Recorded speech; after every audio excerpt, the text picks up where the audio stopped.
Steve Robbins here. Welcome to the Get It Done Guys, quick and dirty tips to work less and do more. It's Monday morning. I've put off writing this episode for days and days. This is especially poignant, indeed, a tragedy of near Shakespearean proportions, because this episode is all about step 2 in my new book. And for those of you who haven't read the book yet, because you're still waiting for your 10 copies to arrive, step 2 is stop procrastinating. I don't know why I do it. I have 8 articles on my almost overdue list. You'd think I would spend the morning writing them. No. I spend half the morning talking with a conference organizer about keynoting an event when I could have scheduled our call for tomorrow. I spent the rest of the morning answering personal email, checking my Facebook status, and categorizing a few pictures. Yes, it turns out that Steve Robbins, host of the Get It Done Guy, is only human. Well, mostly. I mean, if you don't count my bionic leg or my robotic eye with its built-in laser death ray. To stop procrastinating, stop thinking. My thinking when I procrastinate goes something like this. I have so much writing to do, it'll take so much time. I have to clear my mind first. I need a big block of free time where I can just let my mind roam free. Since I have these emails to answer and photos to file, I'll get them off my mind by doing them really quickly. Then my mind will be free and clear and ready to write. Emails answered, photos filed. Oh, look, a squirrel! And I'm off. Another distraction keeping me from my writing. The fact that it turns out to be a super intelligent squirrel working on the answer to global warming is irrelevant. All that does is distract me even further. What's even worse, if I eventually get myself to start writing Article 1, as I'm writing, I'm thinking about the other 7 articles I'm not working on. So I kind of ignore Article 1 even while I'm writing it because I want to think about Article 2. Without all that thinking, everything would be fine. I would sit down and get started. Yes, there would still be 8 articles on my list, but instead of thinking about them, I'd be writing them. And while writing each one, I would be totally present with that one. Bernice agrees. She says, "Give me a lever long enough and let me be totally present, and I can move the world." I told her that Archimedes originally said it was a place to stand that was needed. She said he was wrong, and being totally present was enough. I don't think she passed freshman physics.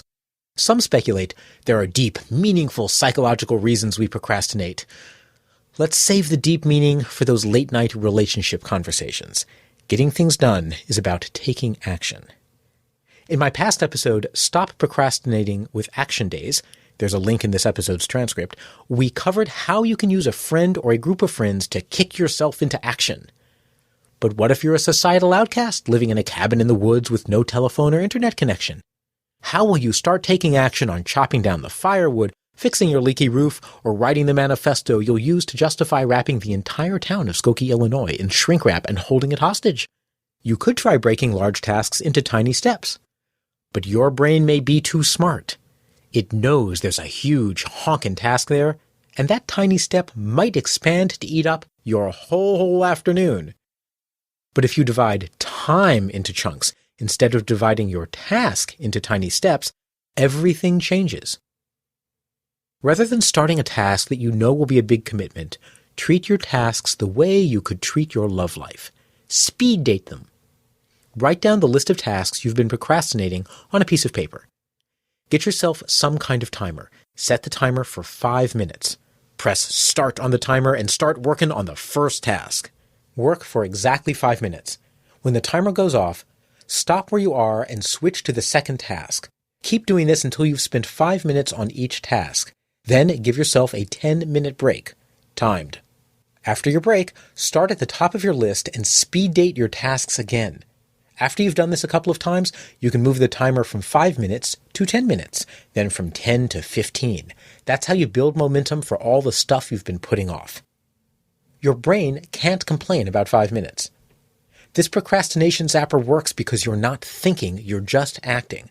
But you're acting for only 5 minutes at a time. Even the most stubborn brain has to admit that 5 minutes is such a small amount of time that it won't interfere with anything else you have to do with your life. Your brain needn't fear that the task will take up too much time because it knows you'll stop in just a couple of minutes. The other bonus is that since your brain knows you'll work on all your tasks in the next hour, it doesn't need to keep reminding you about task 2 when you're working on task 1. It knows you'll get to task 2 in just a couple of minutes. That's all there is to it. It's simple, easy, and your brain will love it. Write down your tasks, work on each one for 5 minutes, then take a break. Repeat as necessary. Now, if you'll excuse me, my 5 minutes on this episode is up. Now I'm on to task 2. Outfit bionic leg with built-in espresso machine. I just love 21st century technology. This is Steve Robbins. This episode's transcript has a link to the episode on Action Days, and links so you can buy 10 copies of my book, of course. Find it all at getitdone.quickanddirtytips.com. Work less, do more, and have a great life.